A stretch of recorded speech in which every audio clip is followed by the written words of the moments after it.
By the end of 2025, 10,000 Bitcoin is the goal, and then 42,000 in 26 and 105,000 by 2027. That's a massive ramping. And when I start to align that with the price of Bitcoin, what Michael Saylor has kind of referred to as intelligent leverage. I think when you have that dynamic, effectively borrowing dollars, buying Bitcoin, and trying to maintain a leverage ratio as the price of Bitcoin goes up, it could create like massive tailwinds for the price of Bitcoin. Bitcoin has a tendency to run aggressively, really fast, really hard, catch you off guard. Michael Saylor, like he's literally going on podcasts, explaining his strategy.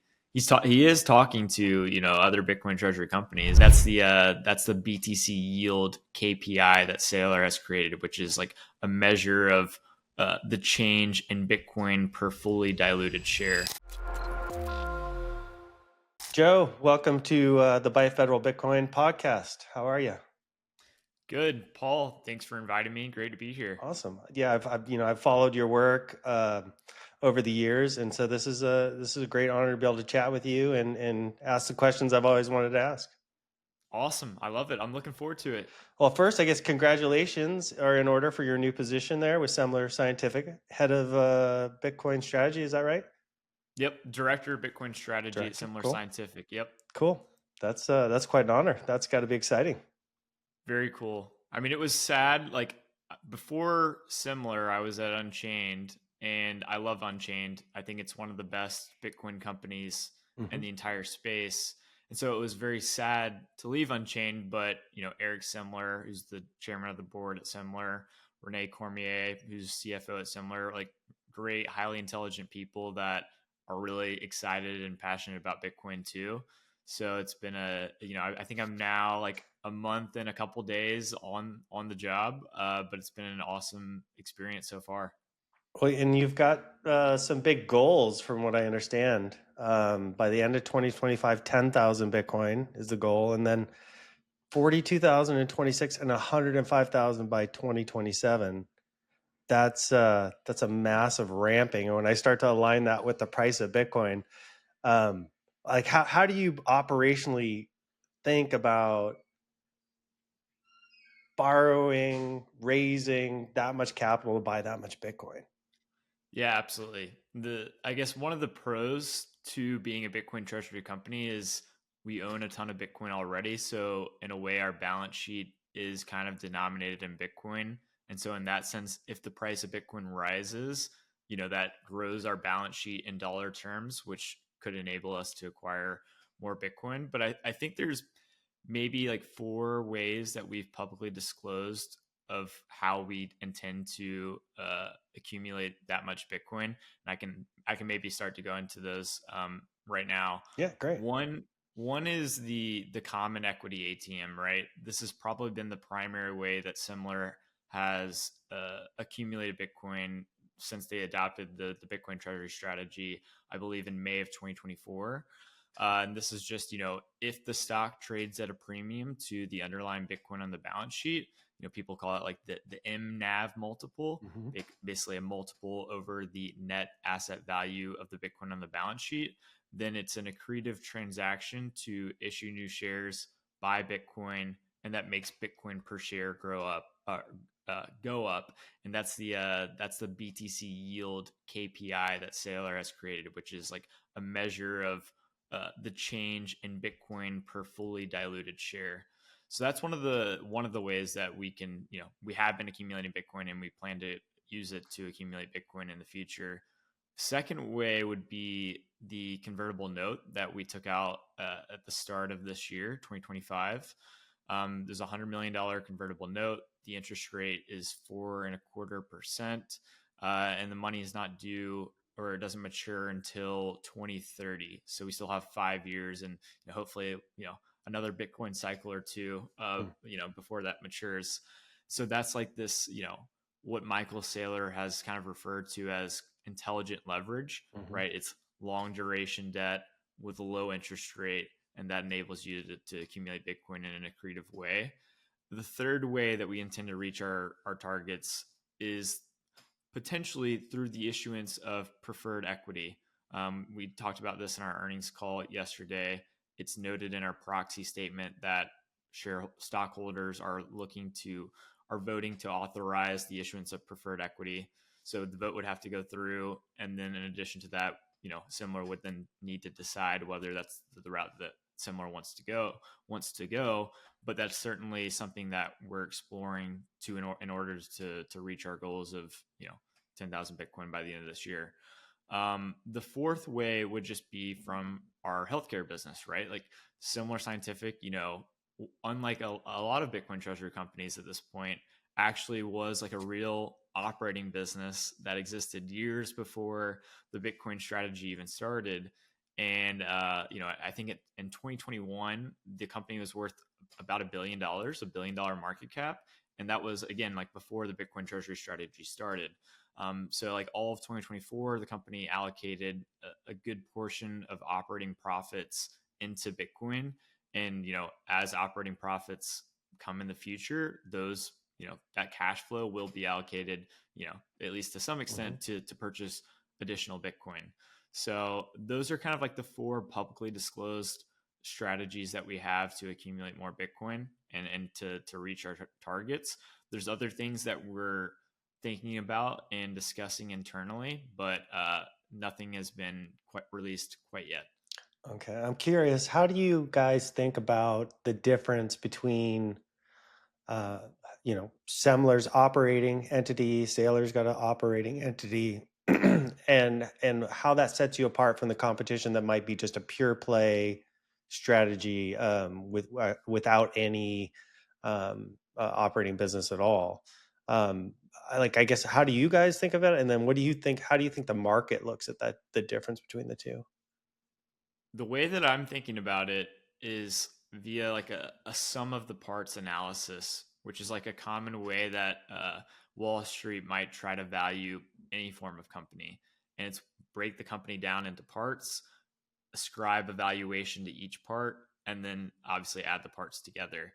And so I think having a true, real, valuable operating business in addition to your Bitcoin treasury is incredibly important. And over the long run, I think should reveal some sort of like strategic advantage, in the sense that, like I mentioned, one of the main ways that Bitcoin treasury companies are buying more Bitcoin is they're issuing shares at a premium to the underlying Bitcoin on the balance sheet, and then buying Bitcoin, and Bitcoin per share goes up. In a way, it's kind of like if you have a real operating business, the operating business might be trading at a premium because we all know that money is being debased, and therefore everyone's chasing real estate, stocks, bonds, whatever else. And so there's this embedded monetary premium in a lot of those asset classes.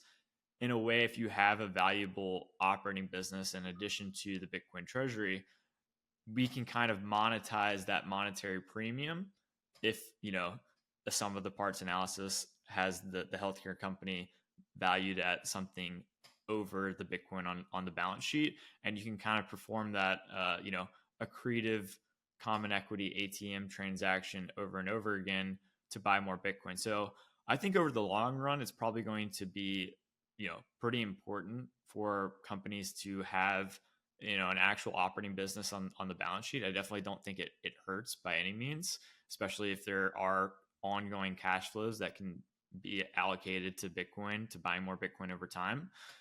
With that said, I also think that the main clear play is Bitcoin and creating an intelligently leveraged position on Bitcoin, right? Like if we're going to see Bitcoin at least reach gold parity, where Bitcoin's $1 million per coin roughly today, if it reaches gold parity, then there's a lot of upside remaining, and that's a 10x, roughly a 10x from here, probably a significant compound annual growth rate if that happens over any period of time. And if you can borrow money at a interest rate that is less than Bitcoin's compound annual growth rate, then logically you should be able to outperform Bitcoin itself using this intelligent leverage, right? Like Saylor has talked about how these Bitcoin treasuries are like amplified versions of Bitcoin. Of course, that comes with risk. Leverage comes with risk, but it's an interesting proposition if you think that Bitcoin is going to reach gold parity or perhaps significantly higher. Yeah, yeah, for sure. So do you think that So then it sounds like to me like you think this is just getting started, meaning that there's probably going to be a lot more, if not a director of Bitcoin strategy in every company eventually. Do you think Yeah, that's it's a the good. case? I mean, if Bitcoin's becoming the pristine collateral of the world, it becomes a primary treasury asset in the world, would that not make sense? Or do you think it just becomes there will be X amount of companies that have a strategy and X amount of companies that are just buying it out of free cash flow? Yeah, it's a great question, right? Like if you take this to the end, we go through hyper Bitcoinization, whatever that might mean to you, and every individual, every company, every government now would then hold Bitcoin on their balance sheet. In a way, it's like every major company has a treasurer at this point. They Mm-hmm. manage the cash and the monetary assets on the balance sheet. I think like right now it does make a lot of sense for pretty much every company to have a Bitcoin strategy, right? Because it's not even you might even have a treasury strategy if you're a large enough company where you're like, okay, if I'm holding dollars, what dollars am I holding? Am I holding T bills? Am I holding commercial paper? Am I keeping a lot of money in a checking account, a savings account? Which bank am I choosing? Like there are a lot of strategic decisions, even if you're just trying to hold millions or billions of dollars worth of dollars.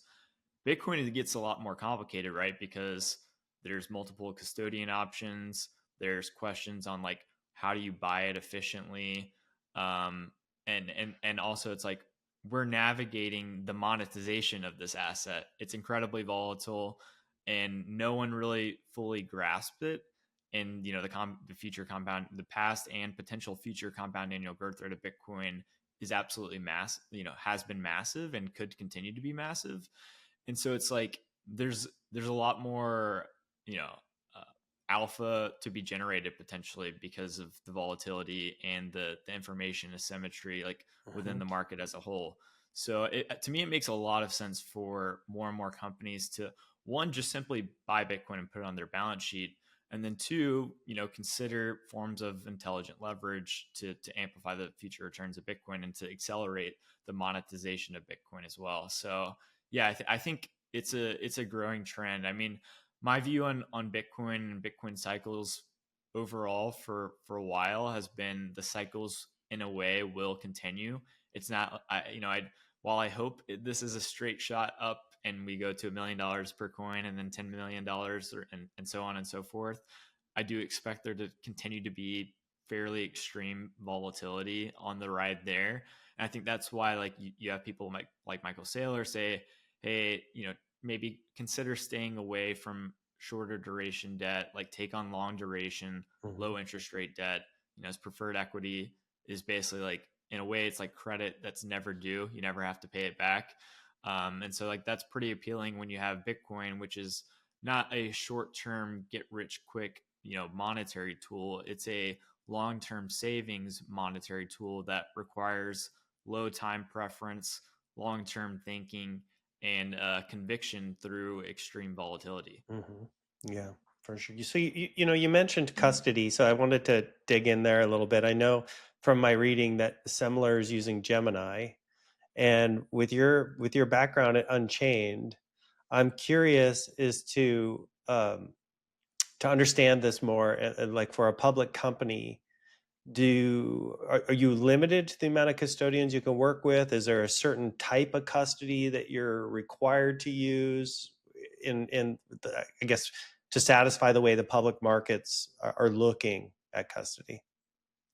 Yeah, it's a great question. Actually, we're actually using Coinbase and NYDIG right Oh, now. okay. Sorry Those about that. those are the two custodians that Semler uses. Um, the way that I'm thinking about it right now is I don't want to lose any Bitcoin, right? I think that's the Yeah, number one priority, and especially if if you lose, you don't want to have all of your eggs in one basket per se as makes well. sense. So evaluating different custodians is something that we are doing, not necessarily to move away, but to just again diversify the Bitcoin treasury. I think that's something that you'll see. A lot of Bitcoin treasury companies that are of substantial size are already doing, and I think it makes sense to do so.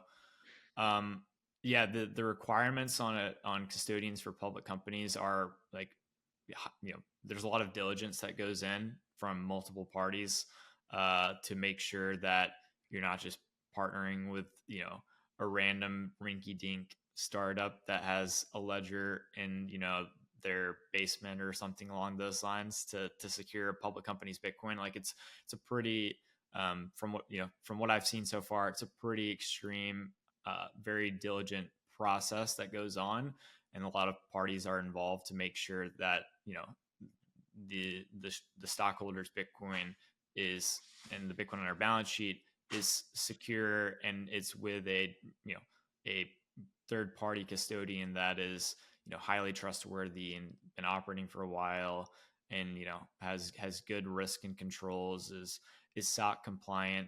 There's a bunch of other things that I Mm. probably am not aware of, Hmm. considering I'm not on the compliance side, but there's more diligence than I even expected, going into a job like this. Yeah, I can only imagine. And I assume like having a 7 of 10 multi-sig at the board level would not suffice. Yeah, I it's a good question. Like, obviously, I worked at Unchained, so I admire the self custody aspect of Right. Bitcoin, and I think everyone should be doing that, especially on an individual level. When it comes to like securing Bitcoin on behalf of you know thousands and thousands of stockholders, and then having like executives or management team or the board like being integrately involved with like private key material itself.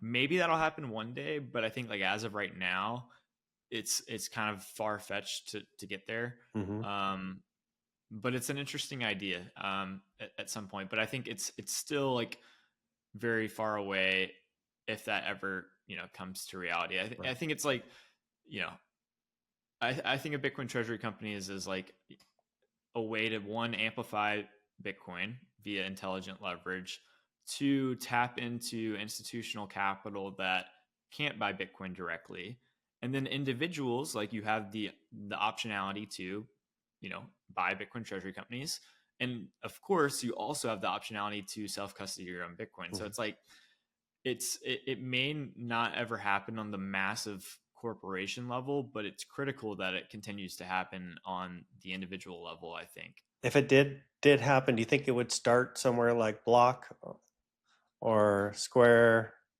Cash App, something along those lines, maybe? That's a good question. Maybe. I don't even know who Block's custodian is currently, so that would be an interesting thing to look up. Um, it could.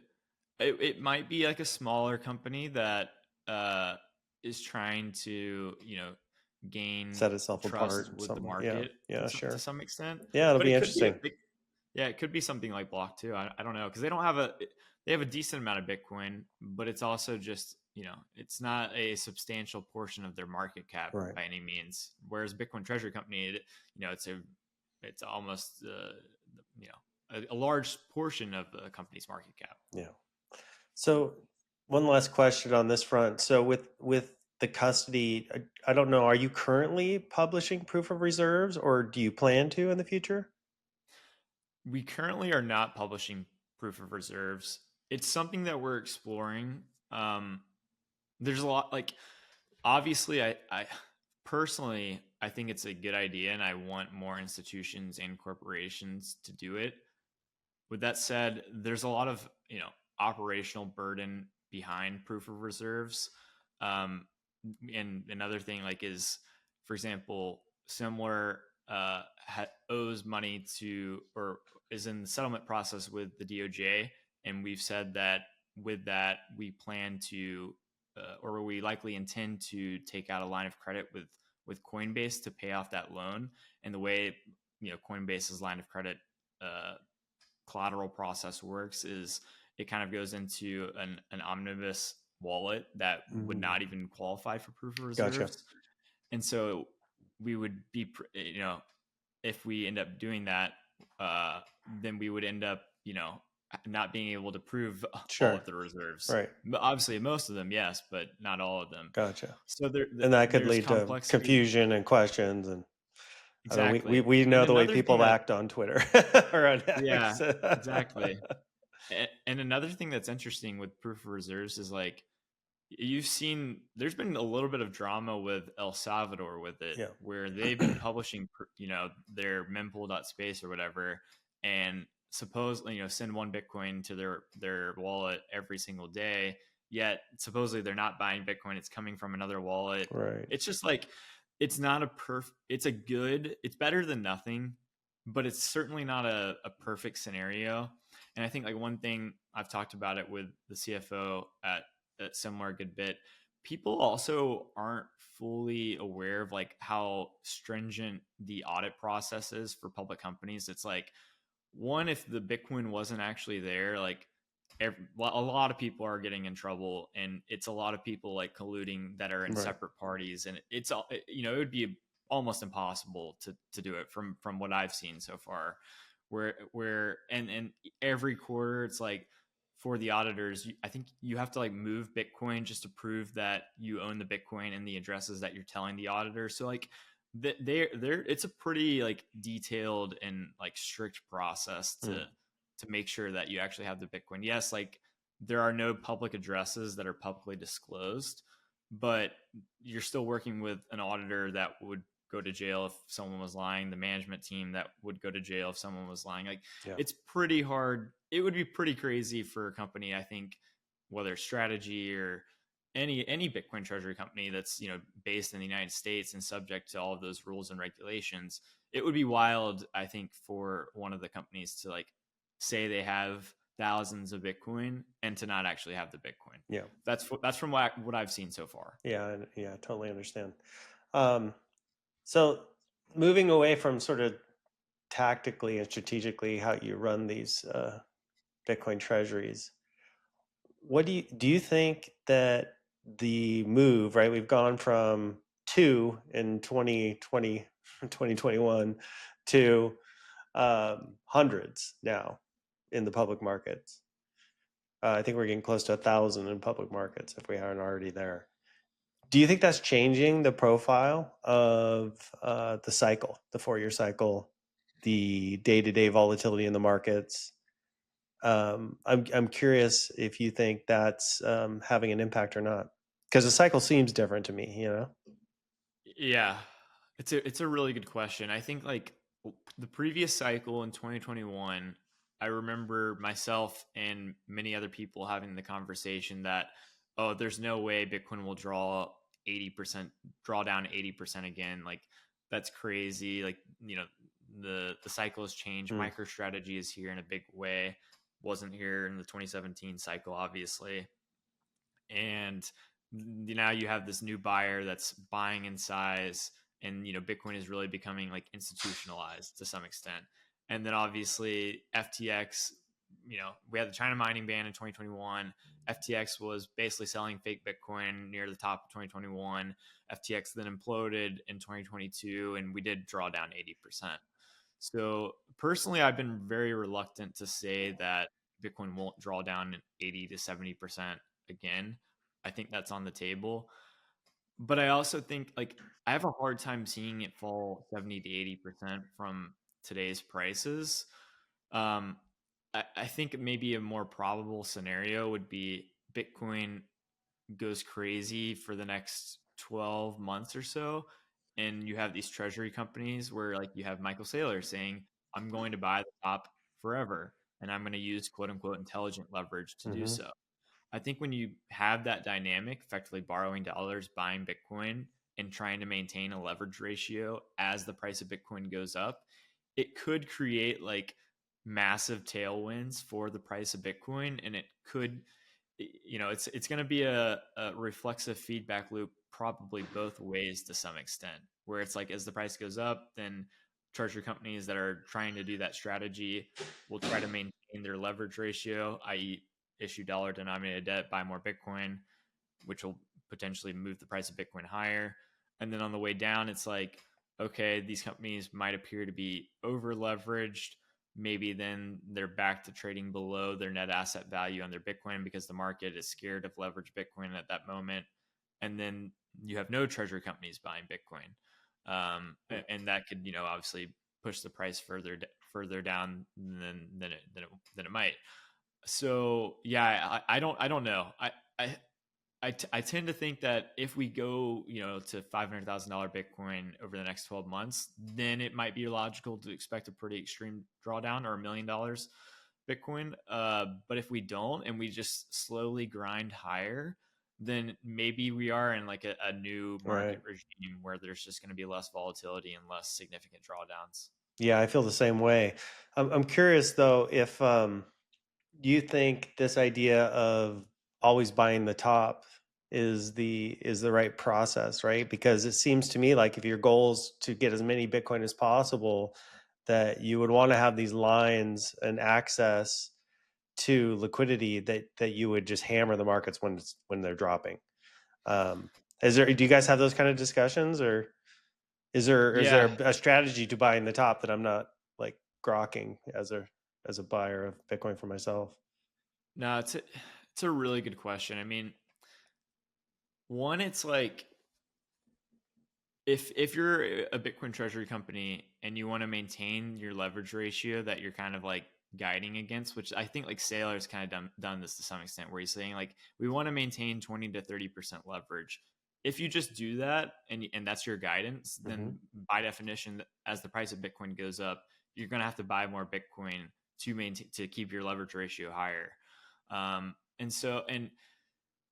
one of the ways that I think about it is I don't know what the price of Bitcoin is going to be over the short term. And so it's like Bitcoin and Bitcoin has a tendency to run aggressively, really fast, really hard, catch you off guard. And you're like, oh, dang, like obviously in hindsight, I should have bought a lot more Bitcoin. Yeah. But you never are going to know when that's going to come. And yes, maybe it will draw down at some point. But as long as you have like that long duration, low interest rate, intelligent leverage, or if you're an individual and you have no leverage, then you should be able to like weather the dark storms Hmm. should they come. So I kind of view it as like that's how you should think about it. It's like consider pursuing intelligent leverage to the extent that you're going to be able to survive any sort of like significant bear market, but don't get in over your head to where you're taking on, not intelligent leverage or too much intelligent leverage. And then that enables you to, be a forced seller of Bitcoin at a very low price, or, be on the verge of being underwater at some point with your Bitcoin holdings. Like that's obviously not ideal. Hmm. But I think like if you take my perspective and you're like, I don't know what the price of Bitcoin is going to be over the next 12 months, but I lean over the next 4 years is probably going to be significantly higher, especially than the cost of capital on convertible note or potential preferred equity. Then it potentially makes sense to take on some of that leverage to buy more Bitcoin and just be like mentally prepared for the extreme volatility that may or may not come. Hmm. Hmm. Yeah, buy when you can, not when you should. Yeah. What one of the recent trends that I'm seeing is that there's like a lot of large whales that hold significant amount of Bitcoin that are opting to merge that Bitcoin into a treasury company. I'm wondering if like what is the incentive there for those individuals? Obviously, I would assume like they're getting shares in the company in exchange for Bitcoin, and that sort of like breaks my brain a little bit. So I'm just kind of wondering from your perspective, why you think that's happening. What's the benefit to those individuals, and do you think that's a trend that's going to continue?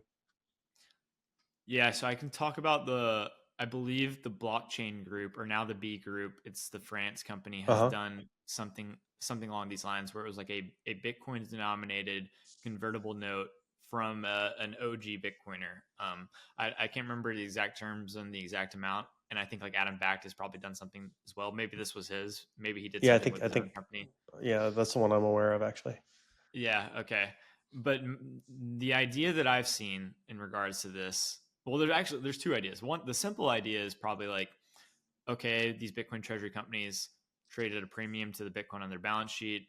A Bitcoin whale can, put Bitcoin on the balance sheet. Management team agrees to give, X number of shares to the Bitcoin whale. Maybe the stock, for example, is trading at 2x MNAV. The management team might be like, okay, we'll give you shares at 1.5x MNAV. And then the whale's like, okay, well, that basically means my Bitcoin is worth 1.5x than what it is today. He gets access to the shares. He could continue holding it. If he's optimistic, he could also sell the Bitcoin. So that's like one, or sell the shares and buy Yeah. back Bitcoin or whatever else. So that's one potential way. Another way is via Bitcoin denominated convertible note, which I believe like the B group has done. This one kind of to me is fairly interesting because again, like a lot of these Bitcoin treasury companies are leveraged Bitcoin equities. They Hmm. use intelligent leverage to amplify the future returns of Bitcoin. And so, in a way, you can structure a Bitcoin denominated convertible note to where if the stock goes down, and if it goes down, it would likely underperform Bitcoin because it's leveraged Bitcoin. So as Bitcoin goes down, your returns are amplified to the downside. And so it's a Bitcoin denominated convertible note in the sense that if you deposit, send 1,000 Bitcoin, you can always get your 1,000 Bitcoin back, or ideally, as long, depending on where you sit in the capital structure, you would get your 1,000 Bitcoin back. However, you have the upside, or the conversion optionality to convert your 1,000 Bitcoin into shares should the shares appreciate in value. And it would be likely or possible for the shares to appreciate in value more than the Bitcoin that you've originally deposited because it's a leveraged Bitcoin equity. They have some other form of leverage that's already on the balance sheet. And so, in a way, it's kind of interesting because an OG whale kind of gets a downside protection on their 1,000 Bitcoin that they might have. And then they get the upside optionality of a leveraged Bitcoin equity should Bitcoin go up pretty significantly Hmm. over a certain period of time. So it does, I think, make a lot of sense actually for Bitcoin whales and Bitcoin treasury companies to pursue something like this. And it's happened a little bit so far, from my understanding, but maybe it'll happen more in the future. Yeah, that's it. It's seems to be quite the trend that's happening these days. Um, so I guess from all this experience, what would you give as advice to a company that's thinking about pursuing a strategy like this? Like, what have you learned? What do you think are the key factors to this being successful? Yeah, absolutely. I think one of the, if you're a company, whether you're a small business or a large corporation, simply starting with allocating a portion of your cash on your balance sheet and putting that into Bitcoin is a simple, easy starting point. I also think that, there isn't necessarily a need to do anything extravagant with your Bitcoin, right? Like just holding Bitcoin in your balance sheet is going to be an upgrade from your current position today of holding a large portion of potentially cash on your balance sheet. It's a better, if you have a long time horizon, it's a better way to store value into the future, very obviously. So start with that, and then if you're new to Bitcoin, you got to be comfortable with the volatility because if you do that and then you take on intelligent leverage, then there's a chance that you're going to be scared at the wrong time, and you're going to be a forced seller at the wrong time. So you got to be comfortable with the extreme volatility because it might come back. And once you are comfortable with that, and you have conviction and you have a long time horizon, then you can kind of consider the intelligent leverage strategy to Mhm. amplify the value of your Bitcoin and the value of your company. So that's kind of maybe like my high level advice to any small business or corporation trying to pursue a Bitcoin treasury strategy. Right.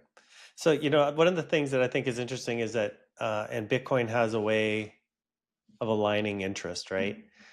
Because of its network effects. I think a lot of people, when I talk to them about this idea, they think, oh, well, so and so's already doing it, or all these companies are doing it, like it's over. And they don't understand that network effects benefit by more participants. And I know Saylor's been very adamant and very helpful about getting more companies involved, and very open with his strategies, and suggesting others follow, and maybe even helping. Do you see, is Saylor active in like providing guidance to companies like this, or what kind of relationship do the Bitcoin treasury companies have amongst each other? Yeah, I think Dylan made a really interesting point. Dylan LeClaire made a really interesting point about this recently, where he's like, if you look at the industry titans throughout history, whether it's like tech, oil, energy, so on and so forth, there was never really like the incumbent dominant leader encouraging everyone Right. to copy his exact strategy. And that's kind of funny how that's literally happening with strategy and Michael Saylor. Like, he's literally going on podcasts explaining his strategy. He is talking to other Bitcoin treasury companies, and I had him on my podcast that I just hosted, and I pretty much asked him for advice for Semler Scientific, and he gave great, truthful, authentic advice. And I, that's how I kind of think about it too. It's like, some people will say, "Oh, well, I'm a company. I'm not going to adopt Bitcoin because every company is doing the Bitcoin treasury strategy. It's obviously crowded." And in a way, it's kind of the exact same argument as like, "Oh, I'm not going to buy Bitcoin because I'm late to Bitcoin." Right. And it's like, that's not really a good way to look about it. You should look at it compared to like what you have to work with today, right? Like, if your alternative is holding a bunch of dollars in comparison to Bitcoin, then it doesn't matter if like maybe you'll underperform strategy because you have a slower start. You still need to upgrade your dollars into Bitcoin, Hmm. because dollars are going to, over the long run, get absolutely, smoked. And it's whether you're an individual or whether you're a company, I think that same, concept applies. And yeah, I mean, so that's kind of how I think about it. It's like, and, and again, like I mentioned earlier, if Bitcoin becomes just a gold equivalent, which to me is like the bear case for Bitcoin, and it becomes $1 million per Bitcoin, then that's still very significant upside. That's going to outperform the S&P 500. That's going to outperform fixed income. That's going to outperform gold. It's going to outperform Mag 7.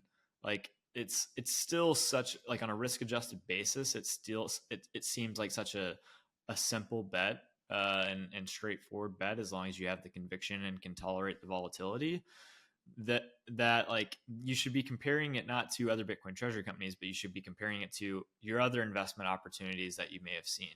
So I think it's a hurdle that I have seen other people and corporations see, like, oh, I can't do this because it's too late. Mm-hmm. But it's like, it's not too late. And in fact, like, if Bitcoin is the best form of money, everyone's going to need to hold the best form of money. It's the most saleable good in the entire economic Right. system.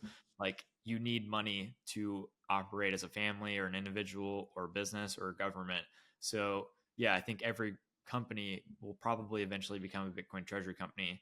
You just kind of got to get over the hurdle that you think you might be late, or get over like the ego that you may have missed it, Mm-hmm. and just embrace it. And start small if you need to, but starting somewhere is better than holding dollars or other assets. Yeah, for sure. Yeah, Bitcoin has a very interesting nature to it, in that we all benefit by having more participants in the network, and so I think Saylor understood that innately, and saw the benefits in getting everybody on the same bandwagon. Yeah, absolutely.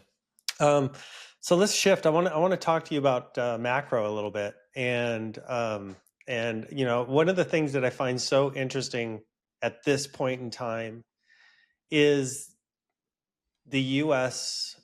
seeming to aggressively turn towards Bitcoin and stablecoins, and and I'm beginning to like see this vision of, um, is this a way to bypass the Fed, right? Is the Treasury looking for more and more direct relationships with stablecoin issuers, so that they're not relying on the Fed to buy their debt?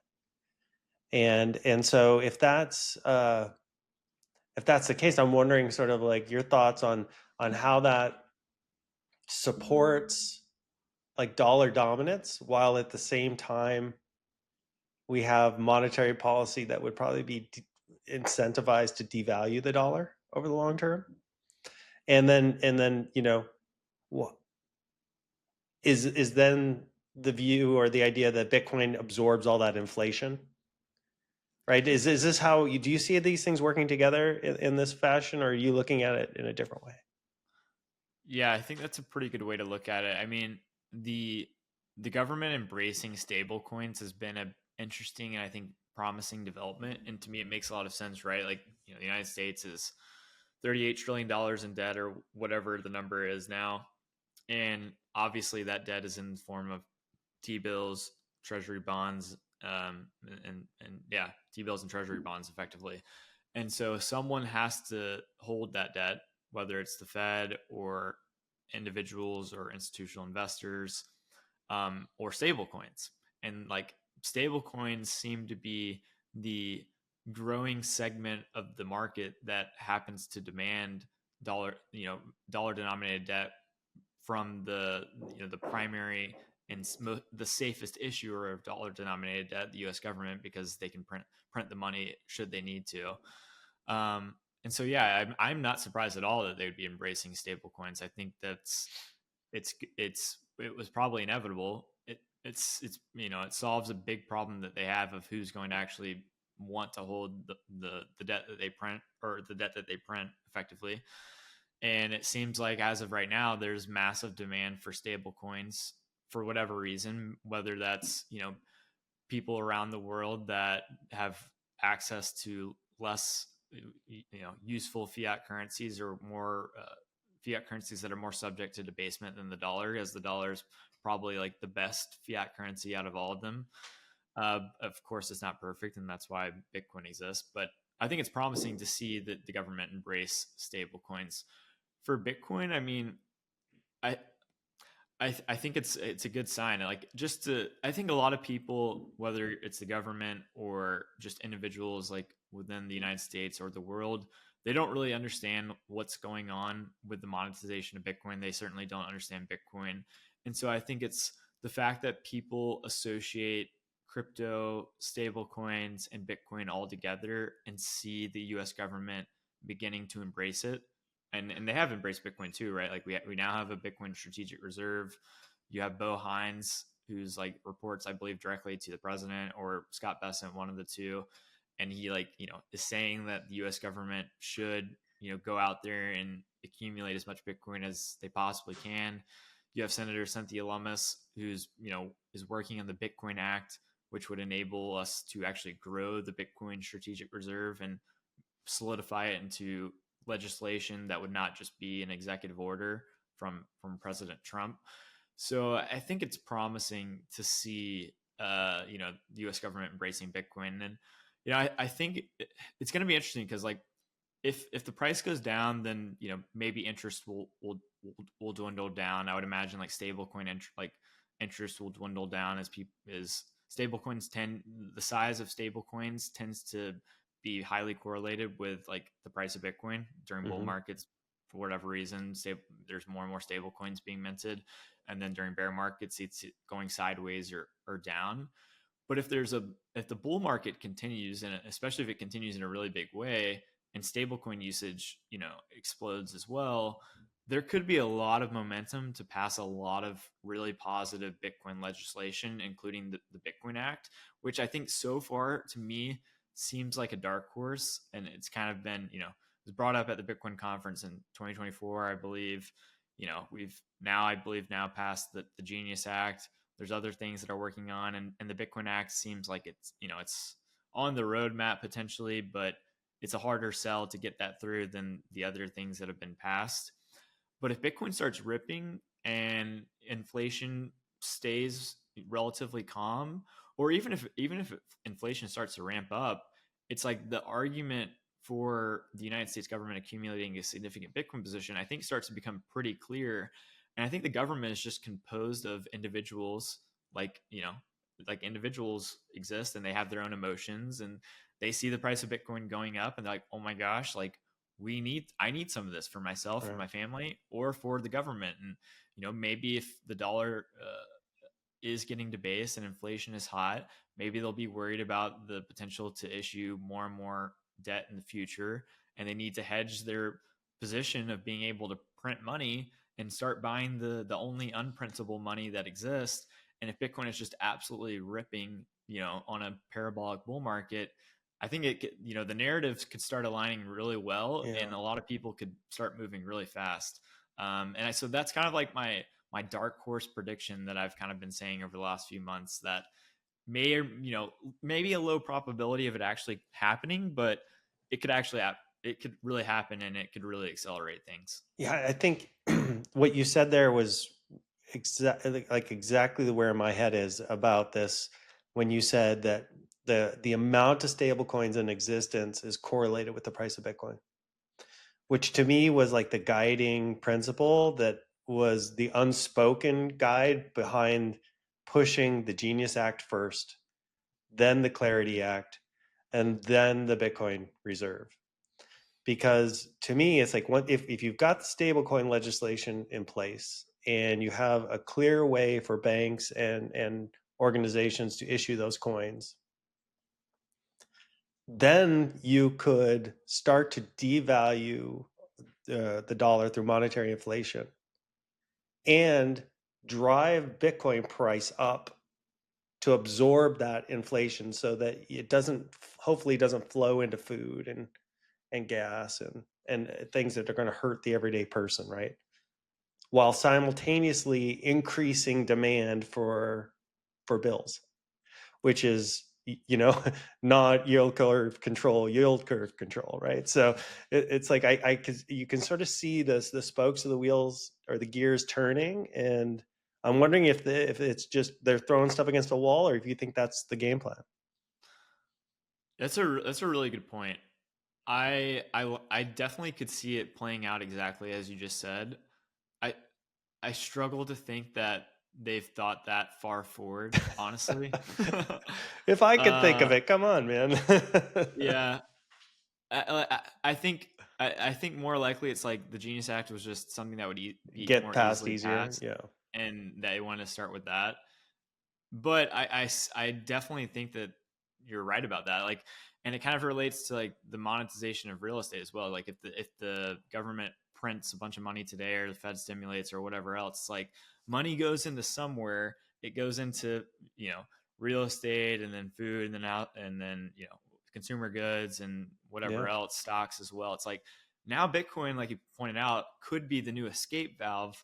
And if that's true, dollars could be going up. The supply of dollars could be going up with Bitcoin because people will be demanding stable coins. And then maybe there isn't so much inflation in real estate. Maybe housing right. actually becomes more affordable relative to incomes or whatnot. And maybe it doesn't trickle into food and consumer goods, like you mentioned. So like, or as much as it otherwise would have Yeah, without Bitcoin. right. So yeah, I think that could be the exact route that this does play out, and I think that would be great for America, for Bitcoin, and the world. Well, yeah, well, you kind of wrote a little bit about this in your the mustard seed, right, recently, about a 2035 valuation reset, and you framed sound money, a high hurdle rate, the growth rate of Bitcoin, and lower valuations as the solution. Like, can you unpack that a little bit and maybe tell us what your thoughts were there and why 2035? Yeah, absolutely. First, like why 2035? I think my perspective on like investing in general is taking a long time horizon. Like I mentioned, I don't know. I think trying to predict the next 12 months is so difficult because there's so many variables that I don't really understand. And I'm not, and anything can happen in a short period of time for a temporary amount of time. I think there's like a good quote, maybe from Warren Buffett or someone, where it's like, in the short term, the market is a voting machine, but in the long term, the market is a weighing machine. And so it's a lot easier to allocate capital. You can tell you that you're correct over the long term, whereas over the short term, really anything can happen. So that's kind of why it took a long time horizon on that. And I also think like most individual people are not thinking on a long time horizon. They're thinking very short term. And that kind of, in a way, like if I'm able to save for the future and think more long term, then maybe I'm spotting opportunities that other people are overlooking because they're looking on how do I 10x my money in the next 12 months with this meme coin or this, meme stock, or is, Apple going to hit their numbers this quarter? Like, I'm not necessarily concerned about that, but a lot of people are. And so I think taking the long time horizon, while creates some more volatility and uncertainty in the short term, could generate more alpha over the long term if you can recognize like big trends that are occurring, like Bitcoin and AI, that are things, in my opinion, that aren't going away. Yeah, and yeah, so you brought up the valuation reset letter that I wrote. The big idea of that is just kind of talking about the money is broken. We've monetized real estate and equities, meaning we store wealth in our home and stocks simply because we know holding the dollar is a losing proposition over the long run. If we had a good form of money, which is Bitcoin, and I believe it's demonetizing those assets, then the valuation of real estate and equities should come down over time. And I think that's a great thing. Like, real estate shouldn't necessarily be treated like a savings tool, because that creates some weird second order effects that are not healthy for society. For example, it's like there's a chart recently I saw where it was percentage of people that are under or at 30 years old that are married and own a house in the United States. And it was just like absolutely falling off a cliff over the last 30 years or so. And to me, I think a part of that is just like the money is broken. Like, young people that have normal jobs can't really afford a decent house. They have to live in a, one bedroom apartment or whatever else just to get by. And maybe they delay marriage, maybe they delay having kids because they can't even afford, basic necessities.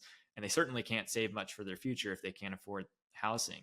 So I think lowering the valuation on housing would be good and good for the world. And also, I think the people that are saving wealth in housing would actually benefit from saving wealth in Bitcoin, because Bitcoin is a better, source or form of long-term savings technology. So I think that's like one really positive second order effect that will, you know, occur because of the adoption of Bitcoin as money. The second one is equities. Again, we save all this wealth in stocks, but I think that also creates some like weird externalities to where it's like, okay, everyone kind of saves in the S&P 500 at this point. That creates like weird dynamics to where the S&P 500 is monetized, and then their valuation is higher than a bunch of small like mom and pop companies. Then it kind of creates an economic incentive for them to just go out and acquire a bunch of small companies, because the market values the big company at 30x earnings, but the small company at 5x earnings. Well, it's accretive for them to go out and buy out all of these smaller companies and kind of create these mega corporations that we all happen to save in via our 401k. And I think that creates weird externalities, because I think it's, it's better to have a bunch of small companies that are like really good at their specific, role in the economy, versus one large mega corporation that's kind of like centrally planning every operation from, from the top of a, $1 trillion company at this point.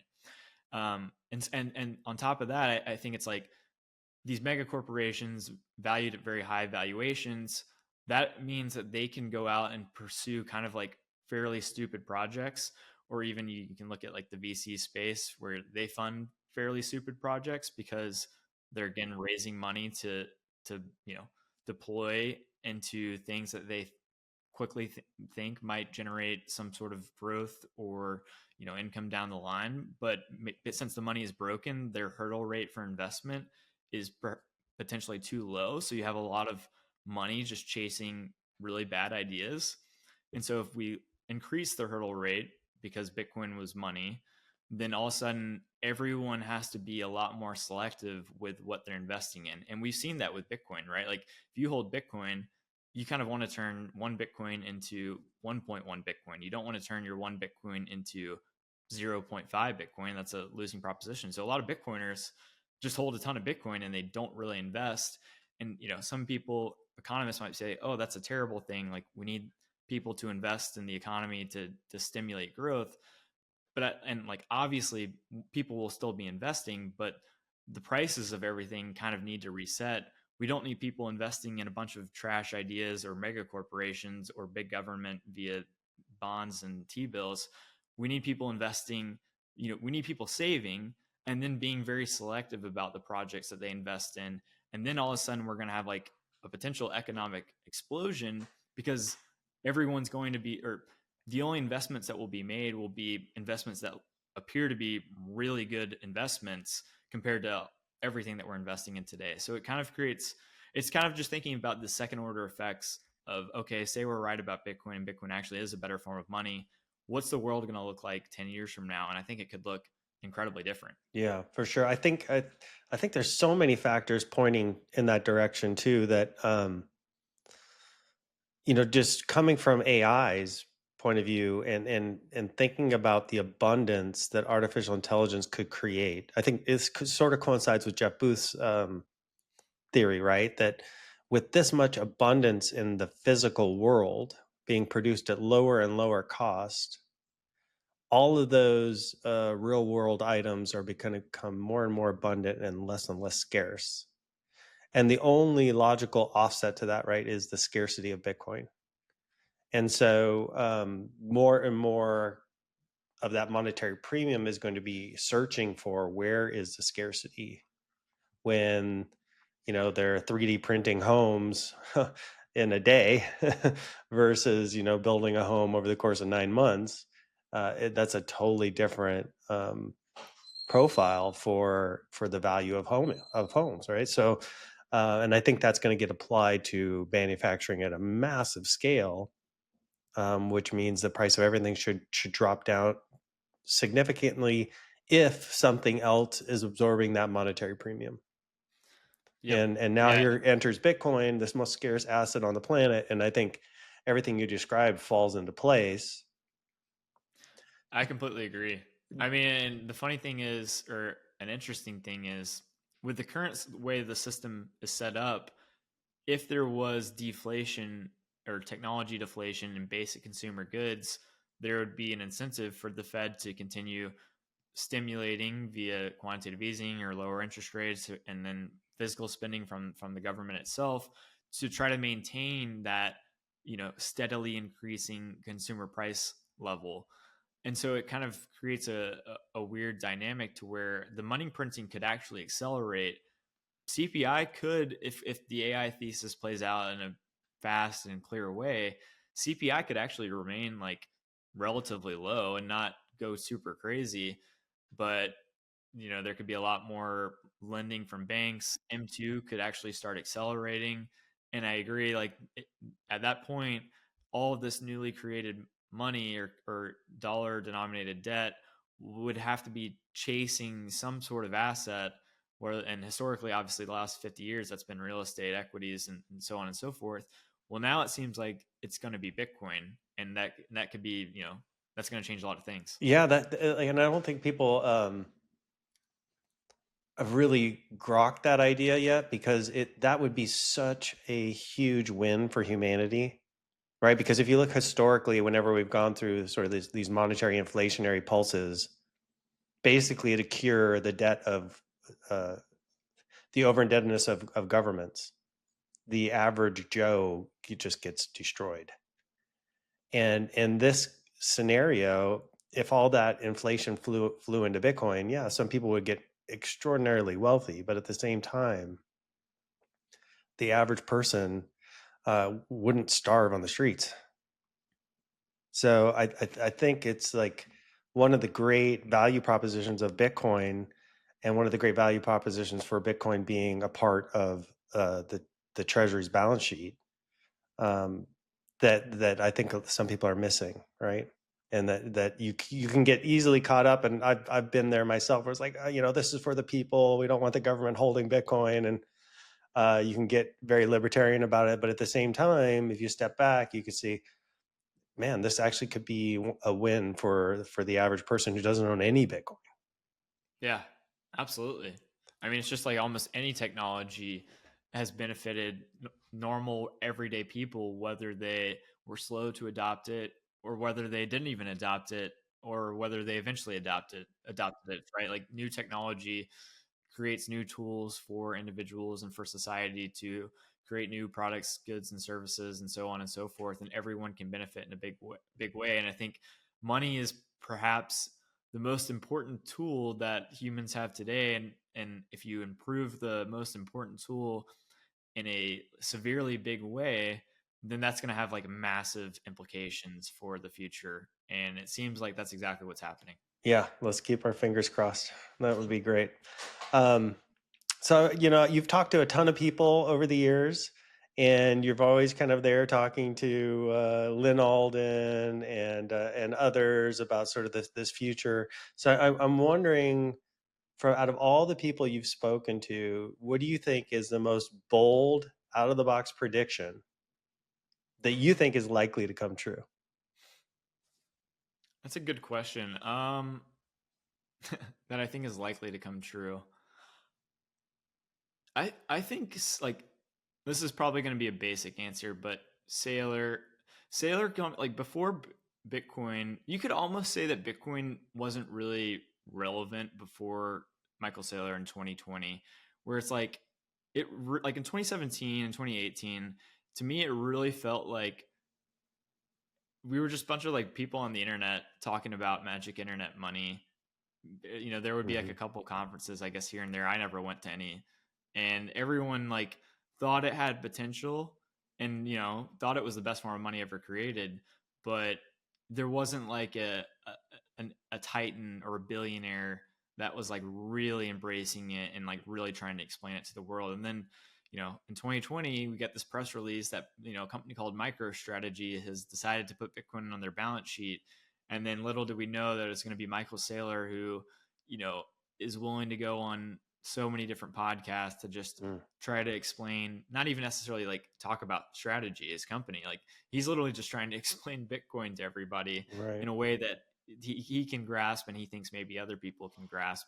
And I think that he did it with a degree of confidence and conviction that very few people before him ever really did. And he was willing to go out and say it publicly, for the world. So like Saylor saying things like Bitcoin can go to like $21 million per Bitcoin by, whatever date he says, like maybe like 2045 or Hmm. something like that, is in the way that he puts it out on his slides and his model, or his like Bitcoin. I think he made like a Bitcoin 24 model, which is a cool Excel model that people can probably find on GitHub or Twitter. And it's just like outlining the potential for Bitcoin with a degree of conviction that Saylor has shown. And like kind of Saylor was, I believe, like he was a billionaire like during the dot-com bubble. The guy's like been incredibly wealthy for a very long time. And I think that that's probably like the most interesting conviction that I've seen Hmm. and prediction that I've seen from anybody that I've spoken to. Just seeing Michael Saylor, and I think he's really good for Bitcoin. Yeah, for sure. It's yeah. I think it was. I remember back in those days, it was like Naive with El Salvador, then Sailor hit, then Ricardo Salinas hit, and then all these other guys sort of got I think Sailor broke the ice for a lot of these guys to come out and be very public. Yeah. And yeah, that was a very exciting time. So looking forward, do you see any emerging trends with Bitcoin that you're really excited about? New technologies, side chains, layers. It's a good question. I mean, one thing that I think is interesting, or I guess a couple of things. Steak and Shake, Hmm. a prominent retailer adopting the Lightning Network, and one, saving on transaction fees, but then two, also seeing like a boost in sales simply because they tapped into the Bitcoin marketing engine. Hmm. I think that's a promising development. Hopefully, we'll see more retailers follow suit. Maybe Steak and Shake will start their own Bitcoin treasury strategy too. I don't believe they have, but maybe they have. But hopefully they will if they Hmm. haven't. And then two, I think I've seen Tether talking about moving stable coins, moving Tether to the Lightning Network. Hmm. I think currently it's on Ethereum, Tron, and maybe a couple other chains. Starting to see the Lightning Network being used as an infinitely scalable payments network that's censorship resistant if you're using actual Bitcoin rather than stablecoins. But I think still stablecoins moving to the Lightning Network and having an instant payment system with very low fees for moving dollars around the world, that's pretty compelling. And like, it's that could catch on in a really big way. I mean, Visa, MasterCard, other payment companies, banks that have payment products and services, like that's a massive market. And I think it'd be really good for a lot of that to move to Bitcoin, and it gets people closer to Bitcoin. Like, oh wow, this Lightning Network thing's cool. Maybe I should actually buy some Bitcoin too, because now I can send the Bitcoin over the Lightning Network and my money doesn't get diluted over time. It's a no-brainer.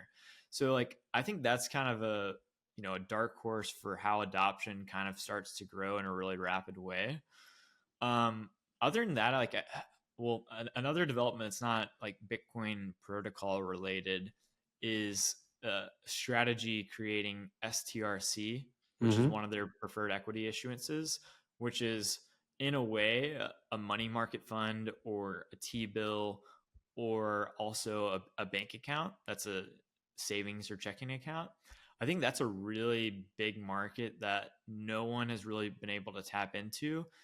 And in a way, it's like, it's the speculative attack in action that I think Paul Krugman originally termed, and Pierre Richard made it popular in the Bitcoin space, where Saylor can create STRC units, dollar units effectively, out of thin air, and then he uses the money that he raised to buy more Bitcoin. The idea of speculative attack is debasing the dollar, strengthening Bitcoin. If Saylor actually created, a new product that has product market fit for a high yield savings account that pays 8% interest, 9% interest, whatever it might pay right now, and he's successful in being able to peg it to $1 and have a fairly stable price, that could be a product that absolutely explodes.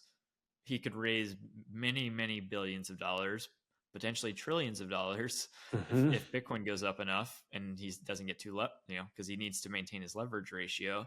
That could be a huge product that like really takes off and really helps the price of Bitcoin in a massive way. So that's another thing that I'm pretty excited about. Yeah, I couldn't agree more. Those are great takes. Joe, it's been awesome speaking with you. Thank you so much for your time today and sharing all your knowledge. I appreciate it. Yeah, thanks, Paul. Enjoyed it. This was fun. Awesome, buddy. Make sure you guys like and subscribe. More great guests like Joe here. And thank you. We'll see you soon. Thanks, everybody. All right. Bye-bye. So you've heard Bitcoin is the new gold rush by now. As world leaders on all sides have endorsed it as the future of money, and now you're looking to get started, we'll show you how. It's actually easier than you think. First, go to your nearest Byte Federal ATM and turn your cash to coin. Byte Federal has over 1,200 locations around the country with the highest daily limits. Go to our website, bytefederal.com, to find the nearest ATM to you. Log in to any wallet, then create an account, deposit your US cash, and instantly convert it to Bitcoin. That's it. We are the only US manufacturer and operator in the Bitcoin ATM industry, and our US-based live customer service is second to none. Go on, give it a whirl, and don't get left behind. Click the link below.